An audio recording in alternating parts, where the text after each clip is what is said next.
Hello guys, madaling araw dyan. Dito naman umaga sa amin dito guys. Magluluto ako ng almusal. Almusal po. At gutom na po si boss natin.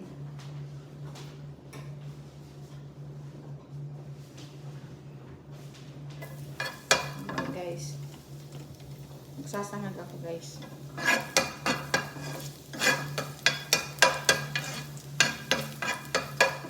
Akajakit ang gano ulag abong akajakit tayo may nagkukutula na inay man ikin guys ay sangag nagsasangag ako guys, nagsasangag tayo. Okay,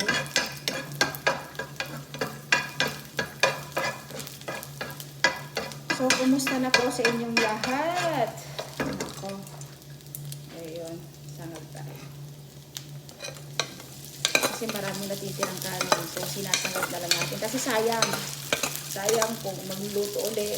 Ang dami kasi ang dami po. So, yun. Sinasangag na lang natin, guys. Diba?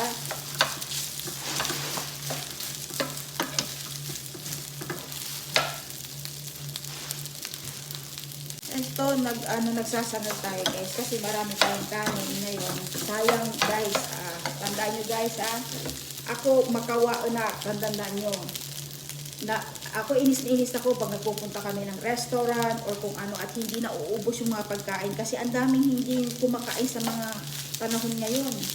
Ngayon kung hindi na uubos yung kanin, ang ginagawa ko, sinasagad ko na lang guys kasi sayang ang mahal ng bigas. Dapat pahalagahan natin bawat butil ng bigas ngayon dahil ang daming hindi kumakain. Yan ang advice ko sa inyo. Hindi porket may pera kayo, pambili kayo, sinasabi ko sa inyo, magtipid-tipid tayo dahil hindi natin masasabi yung mga oras, panahon. Sabi ko sa inyo, marami kaming pagkain, makakain. Ako nasasayangan ako kung alam niyo ba yun yung nakikita ko ang dami-dami. Nasasayangan ako. Dahil alam ko yung hirap ng buhay dyan sa atin. Totoo yun. Yung mga hinaing ng mga tao, yung mga hinaing ng bawat Pilipino, kababayan natin, tumatago sa puso ko guys. Kaya pag ako kumakain, inuubos ko. Dahil, Diyos ko, sa totoo lang yung mga humihingi ng mga tulong sa akin na walang makain. Especially yung mga bata na walang makain guys. Sa totoo lang dinudurog yung puso ko kung nakikita ko na yung mga kapwa natin, mga kababayan natin na walang makain, especially yung mga bata. Kaya napakaswerte ko kasi yung mga bata, yung mga anak ko, sobra-sobra yung nakakain nila guys. Minsan galit na galit ako kapag maraming, hindi nila kinakain lahat. Nagagalit ako, sa totoo lang, galit na galit ako. Ako pag kumakain ako sa restaurant, inuubos ko yung pagkain ko dahil alam ko yung hirap ng buhay sa atin. Nung nag-umpisa ko dito sa social media, iba't ibang tao yung mga nakilala ko dyan, panay hinaing nila is hirap ng buhay, which is totoo naman. Number 1 sa bahay o sa pamilya ang makakain. Hindi kung ano man yan, number 1 na may papakain ka sa pamilya mo. Kasi kung ilang araw na hindi kayo kumakain, alam mo ba na manghihina ka? So number 1 sa buhay natin yung pagkain. Kaya dapat kung may magagawa tayo, magtanim-tanim tayo dyan guys. Yung diskarte sa buhay ang gawin natin. Huwag tayong umasa sa kung ano man, diskarte, tumayo tayo sa sarili natin, especially kung may pamilya na tayo. Diskarte guys. Tanda natin, diskarte at pahalagahan natin yung bawat. Kaya dapat pahalagahan natin yung lahat ng mga pagkain na meron tayo. Bawat butil ng bigas, pahalagahan natin dahil napakamahal lahat ng mga bilihin dyan sa atin. Dito sa amin, kinakailangan mo magtrabaho para at least, 'di ba, mabili mo lahat. Dito naman kasi napakadaling bilhin yan na kung ano man. Mamahaling bagay man ng kung sino mang may-ari dyan sa Pilipinas, mga nakakabili lang yung mga mayaman, pero dito, kayang-kaya mong bilhin pag nandito ka sa Amerika. Yun ang ikinaganda, guys. Which is, hindi ko naman sinasabing mayaman tayo, guys, pero you know, at least nakakaluwag-luwag tayo, kaya sinishare natin yung blessings natin, guys, sa iba. Ganun yun, sa pamamagitan ng pagkain. Namimigay tayo ng mga pagkain, guys. Dahil yun ang number one sa isang pamilya. Pagkain, guys. Kung wala kayong makakain, wala. 'Di ba? Totoo yun. Number one, bigas. Yun ang number one. Kaya dapat, sa lahat ng mga may nakakaluwag-luwag dyan, kung may mga kamag-anak kayo o kung ano man dyan, tulungan nyo, guys. Dahil alam nyo naman yung hirap ng buhay sa atin. Kung hindi man natin matulungan ng ano, yung kung ano man yan, maliit man yan o kung ano, tumulong tayo. Ganun lang, guys. At pahalagahan natin yung bawat, kinakain natin na nasa harap natin. Si Habi nandyan sa likod. Kung tutusin, ako talaga nagluluto ng almusal dyan. Sa totoo lang, pinagluluto ko na lahat yan. Pinagsisilbihan natin ang boss natin, kung tutuusin. Yan, kahapon, yung pinag-ano niya ako ng, what do you call this, yung juice, yung orange, pinag-anuhan niya ako. Kalahati, naghati kaming dalawa. Kumbaga, nanunuyo yan, kaya ganyan yan. Pero kung tutusin, wala namang ginagawa talaga yan. Ako talaga yung gumagawa sa talaga. Dahil, di matagal lang magluto niyan, guys. Ako talaga nagluluto. Diyos ko. Ayun, tingnan nyo, almusal pa lang, ang piniprito natin is beef.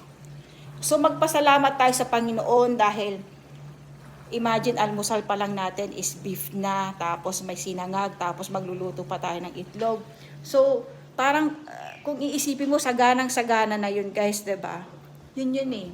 So yun yung laging pinapasalamat ko sa Panginoon dahil hindi tayo kinakapos sa mga kinakain natin, sa mga pang-araw-araw natin o kung ano man. As in, sumusobra pa tayo, guys.